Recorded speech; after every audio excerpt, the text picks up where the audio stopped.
The massive alien ship drifted silently through space near Earth's moon. Commander Zixthala stood on the bridge looking at the blue planet below. His tall gray body swayed gently as he watched the humans on their world. The Vorthak had been studying these creatures for months now. They seemed ready to join the galaxy. "Commander, the human ship is approaching," said his aide Velkara. Her voice was soft like all Vorthak voices. Violence hurt their sensitive ears, so they spoke quietly. Zixthala nodded. Today would make history. After 3,000 years, the Galactic Council would welcome a new species. The humans seemed peaceful enough. They had art and music and science.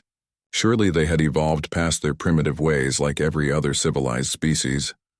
The human vessel looked strange compared to other ships in the galaxy. It was blocky and thick with odd bumps and ridges covering its surface. Most galactic ships were smooth and curved for beauty.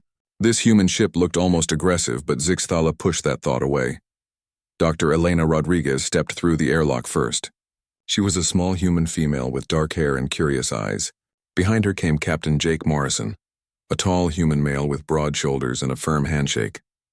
The humans moved differently than other species.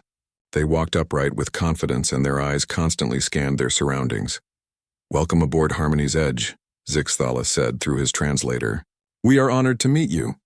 Elena smiled, showing her white teeth. The Vorthak found human smiles unsettling because they showed their teeth, which looked very sharp. But humans seemed to smile when happy, so it must be friendly. "Thank you for this opportunity," Elena said. "We've dreamed of meeting other intelligent life for generations." The tour began in the cultural center where aliens from different worlds displayed their art. The Zenthari had created flowing sculptures that moved like water. The Dalari showed paintings of peaceful meadows under purple skies. The Kethvari played music that sounded like wind through crystal caves. Jake looked at everything with interest but also kept checking exits and sight lines. Military training was hard to hide. When they showed human art in return, the aliens seemed confused. Human paintings showed dramatic scenes of struggle and triumph. Their music had strong beats and emotional power that made the sensitive aliens uncomfortable. "Your art is very intense," commented Velkara carefully. "We like stories about overcoming challenges," Elena explained. "Art helps us process difficult emotions." The aliens exchanged glances. Most galactic species had evolved past difficult emotions long ago. Why would humans want to keep them? In the technology section, Jake demonstrated human computers and tools. The aliens were impressed by human engineering skills. Their tools were sturdy and efficient, but also looked like they could survive damage that would destroy more delicate alien equipment. "Your designs are very robust," observed Chief Engineer Morthek. "Do your tools break often?" "We build things to last," Jake said. "You never know when something might go wrong." The Vorthak found this attitude strange. In their peaceful galaxy, nothing ever went wrong anymore. Why prepare for problems that never happened? During the meal, human food surprised the aliens. Humans ate meat from animals, while most galactic species ate only plants or synthetic nutrients. They also used spices that created strong flavors. Alien food was bland and gentle to avoid overstimulating their senses. "These flavors are quite powerful," Zixthala said politely while trying not to make a face. "We like variety," Elena laughed. "Different tastes make eating more interesting." The conversation turned to human society. Elena and Jake described their world with enthusiasm. They talked about sports where humans competed physically against each other. They mentioned movies and books filled with conflicts and adventures. They described children playing games that involved chasing and capturing each other.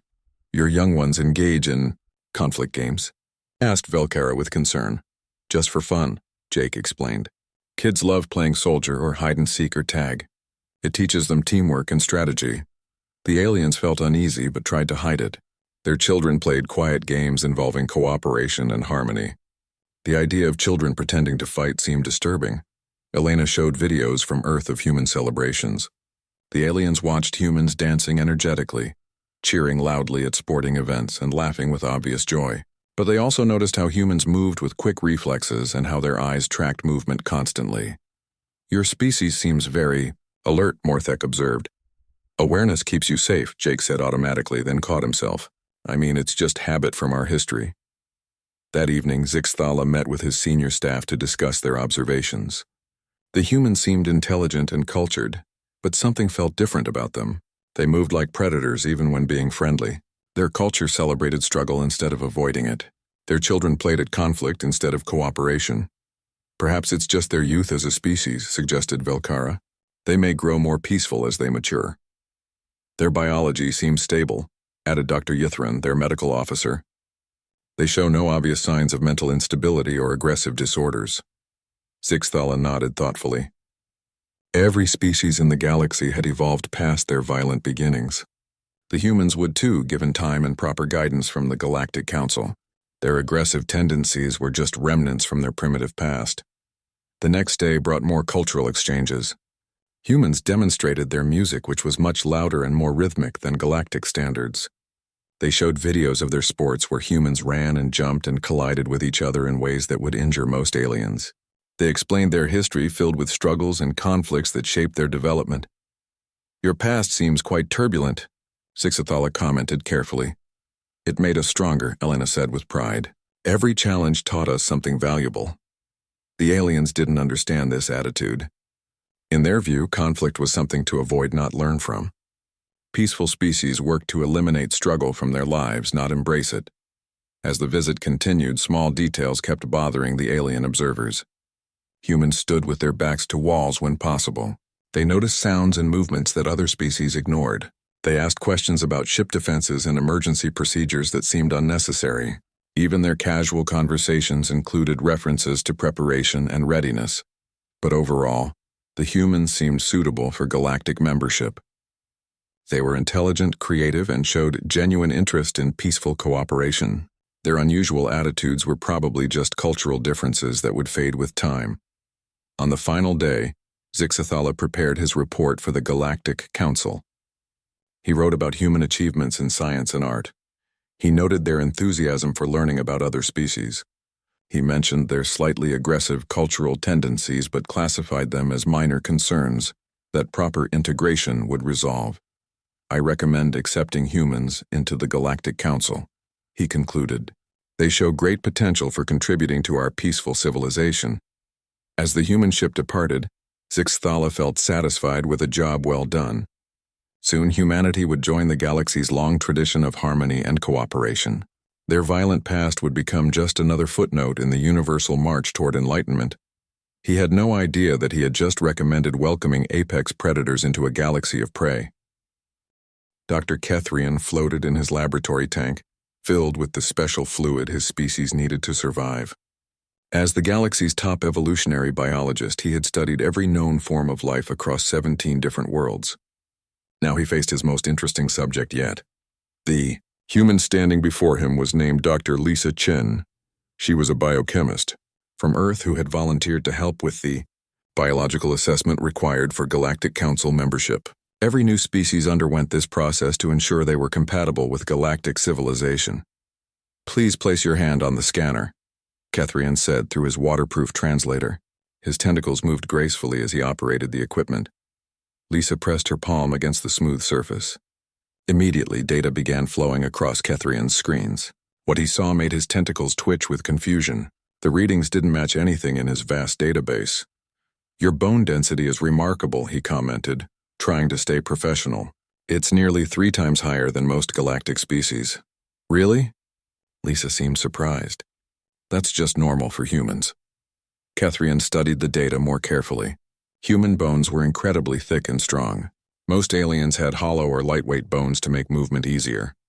But humans had evolved dense, heavy bones that could withstand tremendous impact. Let's check your cardiovascular system, he said, attaching monitoring devices to Lisa's chest and arms. The results were even more shocking. The human heart was a powerful muscle that could pump blood at pressures that would burst the vessels of other species. Their blood carried oxygen more efficiently than any known biology. Most incredible was their backup circulatory system that could function even with major damage. Dr. Chen, please walk on this treadmill, Kethrian requested. Lisa began walking at a normal pace. The machine gradually increased speed. Within minutes, she was running faster than most aliens could move even in emergencies. Her breathing remained steady and her vital signs stayed stable. How do you feel? Kethrian asked, amazed. Fine, Lisa replied, not even breathing hard. Should I go faster? Kethrian quickly stopped the test. At that speed, Any other species would have collapsed from exhaustion or died from heart failure. This human seemed barely warmed up. Lieutenant Ben Parker arrived for the physical capability assessment. He was a military liaison assigned to help with the integration process. Ben was tall and muscular even by human standards. His easy smile and friendly manner couldn't hide the predatory way he moved. "What do you need me to do, Doc?" Ben asked cheerfully. Kethrian consulted his testing protocols. These were standard measurements used for all species to establish baseline physical capabilities. He activated the strength testing machine. "Please grip this handle and squeeze as hard as you can," he instructed. Ben wrapped his fingers around the device and applied pressure. The machine's readings climbed rapidly past the normal ranges for galactic species. Warning lights began flashing as the numbers entered dangerous levels. With a sharp crack, the testing device broke apart in Ben's grip. "Sorry about that," Ben said, looking embarrassed. "Should I have held back?" Kethrian stared at the broken equipment. This was supposed to be impossible. The machine was designed to handle the strongest beings in the galaxy, yet this human had destroyed it without apparent effort. "Let's try lifting weights instead," Kethrian said, his voice shaking slightly. The heaviest weights in the lab were intended for the powerful Ergoth species, massive beings with 4 arms and thick bodies. Ben approached the weight rack and selected what looked like a reasonable load. He lifted it easily over his head and held it there. "Is this enough?" he asked. "I can add more if needed." Kethrian checked the numbers. Ben was lifting twice the maximum weight that the strongest known aliens could manage, and he was doing it with just 2 arms while standing upright. "That's sufficient," Kethrian managed to say. Next came endurance testing. Ben ran on a track for over an hour at speeds that would kill most species within minutes. He climbed walls, jumped across gaps, and performed complex movements that required incredible coordination. Throughout it all, his body temperature barely rose and his breathing stayed controlled. "How are you feeling now?" Kethrian asked when Ben finally stopped. "Good workout," Ben replied, wiping a small amount of sweat from his forehead. "Thanks for letting me stretch my legs." That evening, Kethrian worked late analyzing the data. What he discovered made him question everything he thought he knew about evolution. He pulled up genetic samples from Lisa and Ben along with tissue scans and cellular analysis. Human DNA told an incredible story. These beings had evolved redundant systems for every vital function. They had backup organs, duplicate blood vessels, and multiple ways to process oxygen. Their adrenal glands were enormous compared to other species, capable of flooding their bodies with performance-enhancing chemicals during stress. But the most shocking discovery was their evolutionary history. Kethrian traced human development back through millions of years. Every other intelligent species in the galaxy had evolved from prey animals. They developed big brains to hide from predators, create safe shelters, and work together for protection. Humans were completely different. They had evolved from hunters. Their ancestors chased down prey across vast distances, using intelligence to create better weapons and hunting strategies. They didn't develop brains to hide from danger. They developed brains to become more dangerous. Their upright posture wasn't for reaching high food sources like other species. It was for throwing spears and rocks at prey. Their opposable thumbs weren't for grasping branches. They were for making and using weapons. Their forward-facing eyes weren't for depth perception while climbing. They were for tracking targets.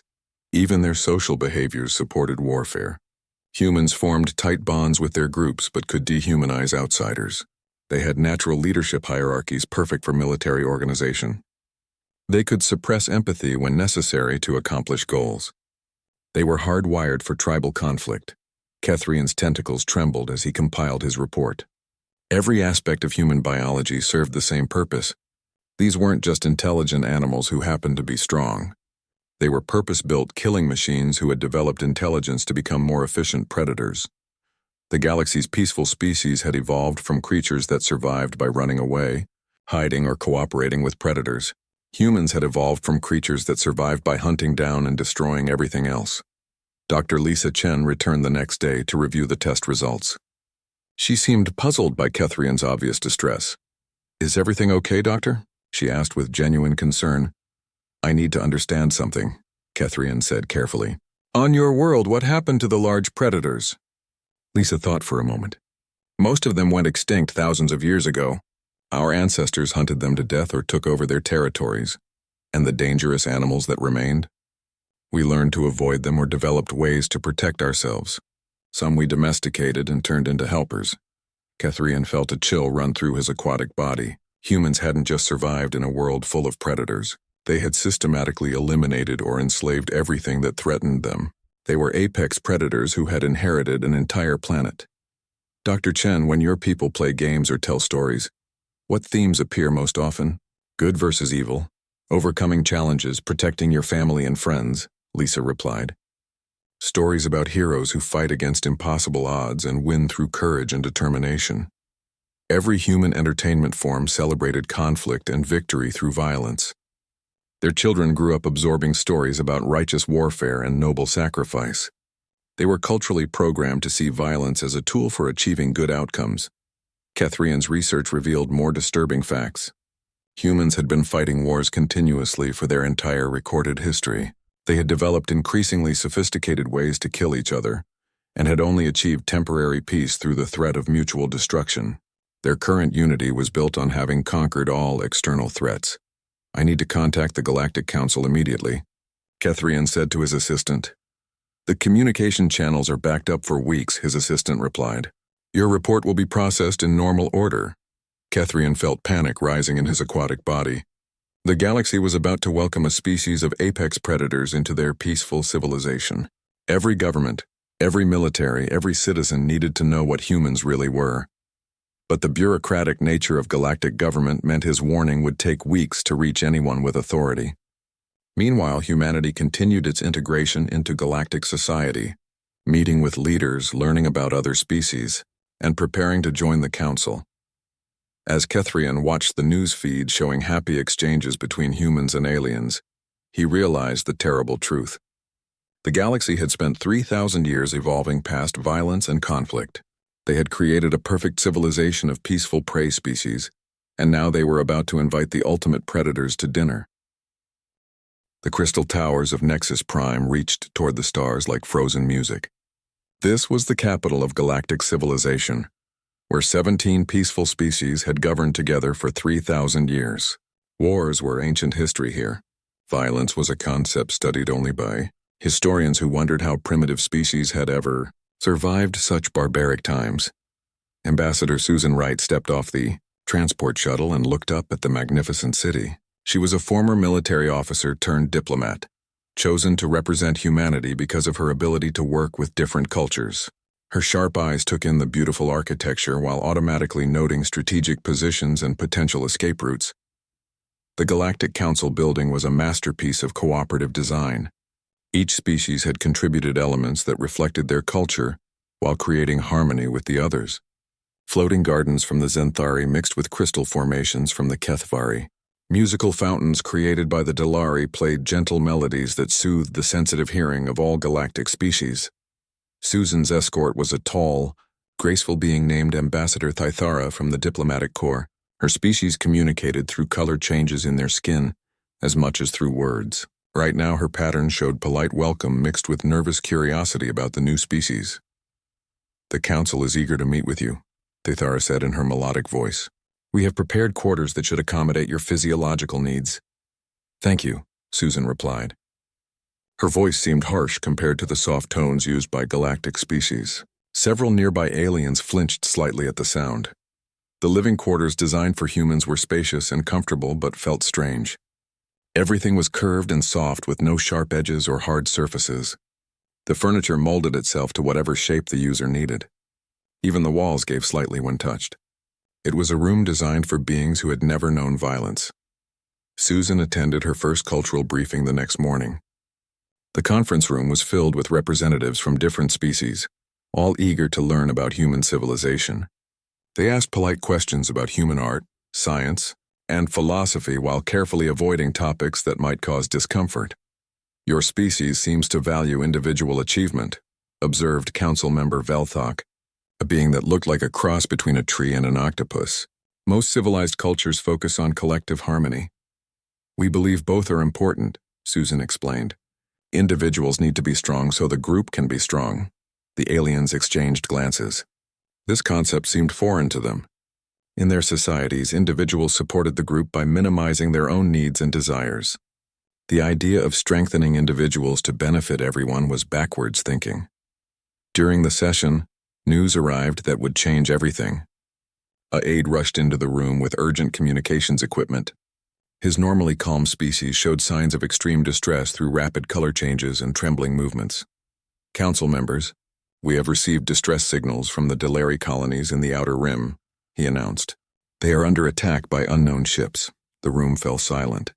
Attack was a word rarely used in galactic politics. For 3,000 years, conflicts had been resolved through negotiation and compromise. The concept of unprovoked aggression was almost unthinkable. "Surely this is a misunderstanding," said Senior Counselor Zixthala. "Perhaps there was a communication error or navigation accident." "The Delari report that their cities are being bombarded," the aide continued. "3 colonies have gone silent. Refugee ships are fleeing toward Council space." Susan sat quietly and watched the alien response. These beings had lived in peace for so long that they couldn't process the reality of warfare. They spoke in confused whispers about peaceful solutions and diplomatic missions while their people were being killed. The emergency session convened within hours. Representatives from all member species gathered in the Great Chamber, where decisions affecting trillions of beings were made through careful consensus. The hall buzzed with nervous energy as delegates tried to understand what was happening. "We must send negotiators immediately," declared Ambassador Morthek of the Vorthak. "Whatever disagreement exists can surely be resolved through dialogue." "Perhaps we should offer tribute," suggested another delegate. "Many conflicts arise from resource disputes that can be settled through generous sharing." Susan listened to proposal after proposal, each more naive than the last.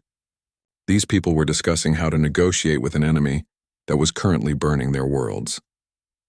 They had no concept of what they were facing. The attackers were identified as the Krexthari, a savage species from beyond the galactic rim. They lived by raiding and conquering weaker civilizations. For them, negotiation was just a chance to gather intelligence about their next target. Tribute was a sign of weakness that encouraged further attacks. "We should deploy our defense fleets," offered General Calthavan, the highest military officer in the galaxy. Susan almost laughed at the title. These beings called themselves generals and admirals, but they commanded ceremonial forces. Their warships were beautiful vessels designed for parades and peaceful exploration. Their soldiers trained in elaborate drills that looked impressive, but had no practical combat value. The galactic military hadn't fought a real war in 3 millennia. Their weapons were decorative. Their armor was designed for comfort rather than protection. Their tactics assumed that enemies would follow rules of engagement and respect civilian targets. More reports arrived throughout the day. The Krexthari fleet was massive and well-armed. They showed no interest in communication or negotiation. They destroyed everything in their path and enslaved any survivors. Their ships were built for one purpose: war. The Delari homeworld fell within 48 hours. The rescue fleets sent by the Council were destroyed or retreated after taking minimal damage. The peaceful species that had governed the galaxy for millennia were helpless against an enemy that understood violence.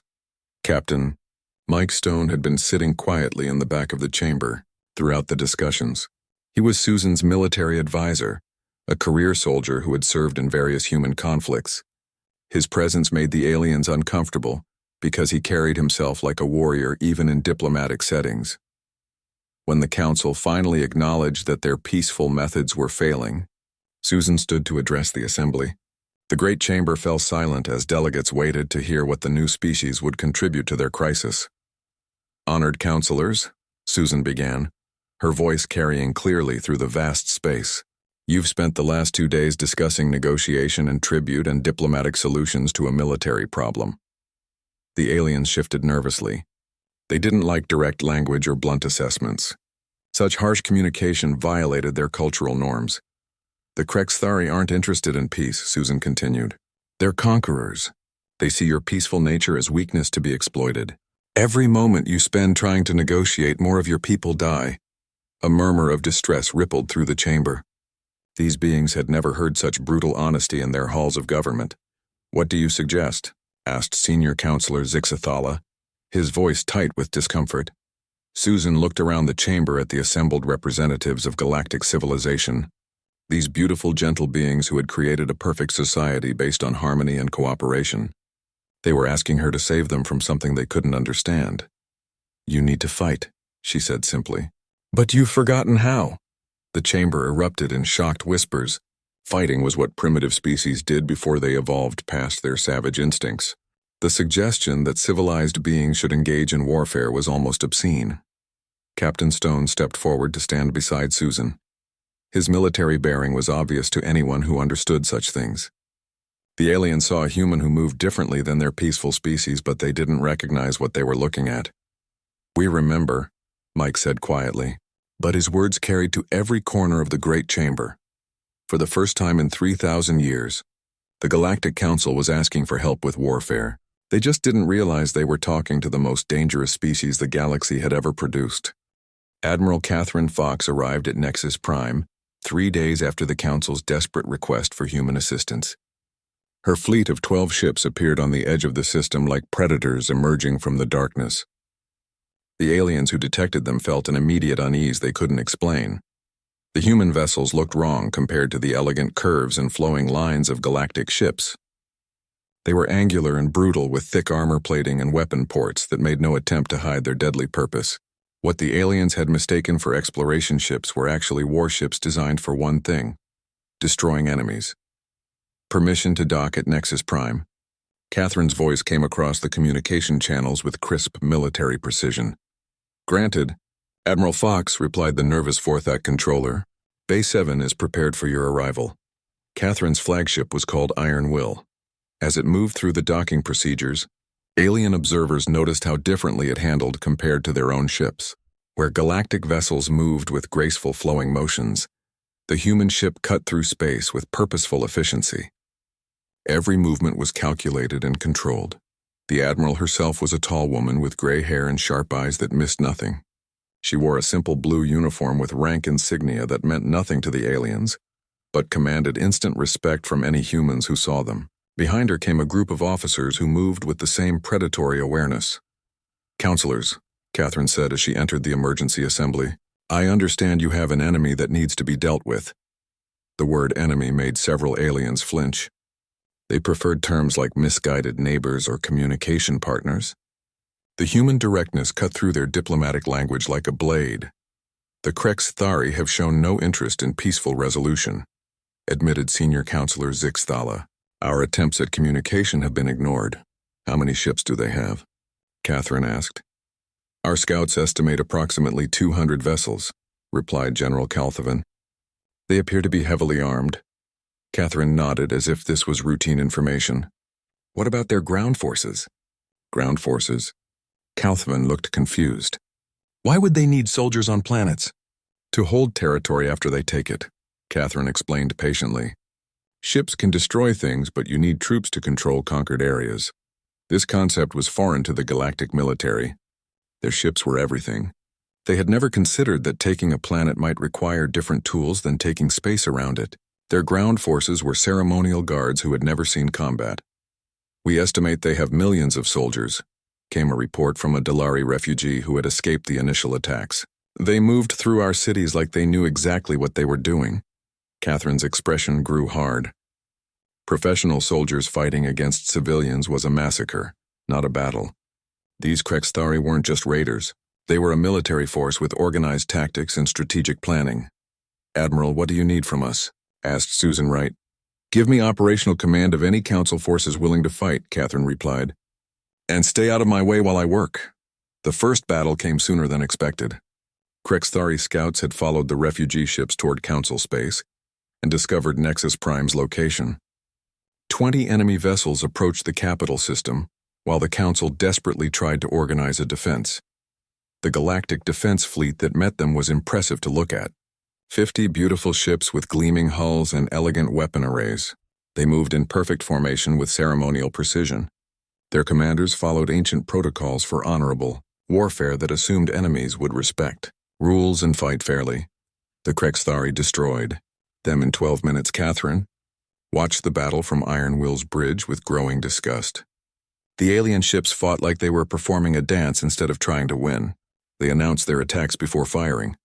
They avoided targeting command sections to preserve enemy leadership. They retreated when damaged instead of fighting until destroyed. "This is what 3,000 years of peace gets you," she muttered to her tactical officer, Commander Gary Walsh. "They've forgotten that war is about killing the enemy, not looking good while you try." The surviving Council ships limped back to Nexus Prime with tales of Krexthari savagery. The enemy had targeted weapons first, then engines, then life support systems. They had methodically crippled each ship before moving to the next target. It was efficient and terrifying. "Admiral, the Krexthari fleet is advancing on the capital," reported Captain Jenny Adams from the destroyer Fast Strike. "They'll be here in 6 hours." "Good," Catherine replied. "Let them come." The aliens couldn't understand her reaction. The enemy had just destroyed their defensive fleet. How could the human admiral seem pleased about approaching danger? Catherine deployed her 12 ships in a pattern that made no sense to galactic observers. Instead of forming a battle line to meet the enemy directly, the human vessels spread out across the system in what looked like random positions. Some hid behind moons. Others drifted powered down among asteroid fields. "What is your strategy, Admiral?" asked General Calthvin. "Ambush," Catherine replied simply. The Krexthari arrived expecting another easy victory. Their 80 ships moved in confident formation toward Nexus Prime. They had learned to expect panic and confusion from galactic forces. These humans would probably flee like the others. They were wrong. The attack began when Captain Roy Kim's destroyer, Star Chaser, emerged from behind a moon directly above the enemy formation. His ship dropped down among the Krexthari vessels like a wolf among sheep. Instead of engaging in honorable ship-to-ship combat, he targeted their fuel lines and ammunition storage. The first Krexthari ship exploded in a brilliant flash that lit up the system. Before the enemy could react, 2 more human vessels appeared from asteroid cover and began systematic destruction of communication ships and command vessels. The aliens watching from Nexus Prime had never seen warfare like this. The humans didn't fight fair. They used surprise and deception and targeted the most vulnerable parts of enemy ships. They coordinated their attacks with terrifying precision, while the Krexthari fleet struggled to respond. Captain Kim's ship took heavy damage while fighting in the center of the enemy formation. His engines were destroyed and his weapons were failing. Any civilized commander would have surrendered or retreated. Instead, Kim did something that shocked both his enemies and the watching aliens. He rammed his ship directly into the Krexthari flagship at maximum speed. The explosion, when Star Chaser's reactor core detonated, took out 6 enemy vessels and crippled 12 more. The Krexthari formation collapsed into chaos as they tried to understand what kind of species would sacrifice valuable ships and trained crews for tactical advantage. The answer was a species that understood. 4 human Marines landed on damaged Krexthari ships while they were still reeling from the surprise attack. Led by Colonel Nancy Blake, they moved through enemy vessels with ruthless efficiency. Where galactic soldiers might hesitate to fire on defeated enemies, humans showed no such mercy. "Secure the bridge," Nancy ordered as her troops swept through a crippled Krexthari cruiser. "Gather intelligence on their fleet movements and base locations." The Krexthari had never faced boarding actions by organized infantry. Their ship designs assumed that space combat would be decided by vessel-to-vessel fighting. They had no prepared defenses against soldiers who could fight in zero gravity with portable weapons. Within 4 hours, the Krexthari attack force was completely destroyed. 30 ships were smoking wreckage. 20 more were captured with their crews either dead or imprisoned. The remaining vessels fled in panic toward the galactic rim. The aliens watching from Nexus Prime sat in stunned silence. They had just witnessed the complete destruction of a force that had terrorized the galaxy for weeks. 12 human ships had accomplished what their entire military could not, but the cost made them uncomfortable. The humans had fought with a savagery that matched their enemies. They had shown no mercy to defeated foes, and no hesitation about sacrificing their own people for victory. Captain Kim and his crew were dead, but Admiral Fox showed no emotion about their loss. "Admiral," Senior Counselor Zixthala asked carefully, "what happens now?" Catherine looked at the tactical display showing scattered enemy wreckage and her remaining 11 ships. Her expression was that of a predator who had just finished hunting. "Now we go to their homeworlds," she said, "and we finish this." The galaxy was about to learn what total war looked like when waged by a species that had never forgotten how to hunt. 3 months after the Battle of Nexus Prime, the Galactic Council convened for the most important session in 3,000 years.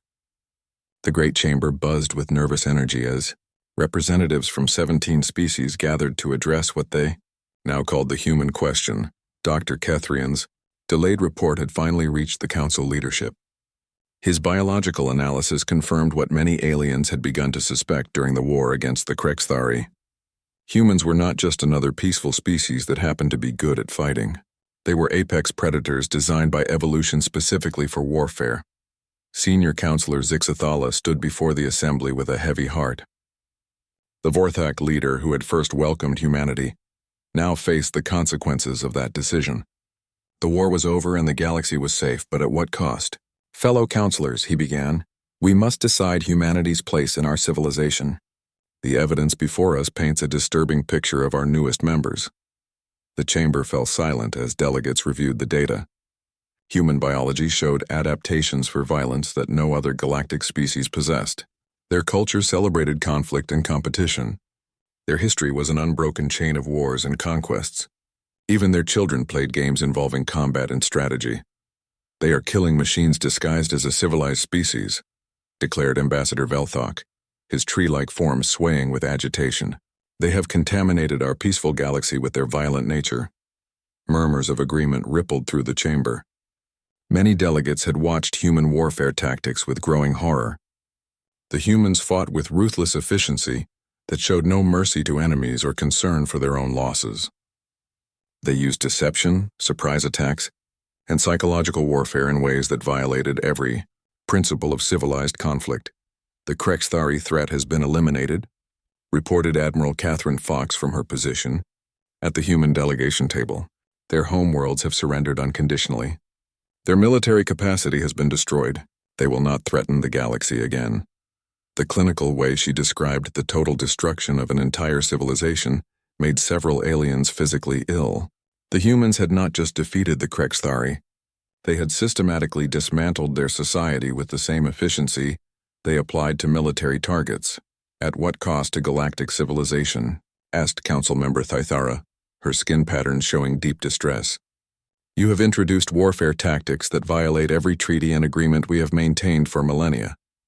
General Amy Rodriguez stood to address the assembly. She was a career soldier who had led ground forces during the final assault on the Krexthari home system. Her presence made the peaceful aliens uncomfortable because she carried herself like the predator she was. Counselors, Amy said in her direct military manner, you invited us to solve a problem you couldn't handle. We solved it using the methods that work. You can't ask warriors to fight and then complain when they act like warriors. The debate that followed divided the chamber into clear factions. The isolationist group, led by the Vorthak, wanted humanity quarantined on their home system until they could evolve past their violent tendencies. They argued that human nature was incompatible with galactic civilization. They are a cancer that will spread violence throughout our peaceful worlds, Velthok argued passionately. Their very presence corrupts the harmony we have spent millennia creating. The opposing faction was led by species whose worlds had been saved by human intervention. The Delari refugees spoke tearfully about human soldiers who had died protecting alien civilians. The Zenthari described human medical teams that worked tirelessly to heal wounded aliens using techniques unknown to galactic medicine. They may be warriors, said Delari Representative Morthic, but they are honorable warriors who protected those who could not protect themselves. The session stretched on for hours as delegates struggled with an impossible question. How could a peaceful galaxy coexist with a species that was fundamentally designed for war? Ambassador Susan Wright finally requested permission to address the council. The chamber quieted as the human diplomat approached the speaking platform. Her military background was obvious in the way she moved, but her words carried the weight of careful thought.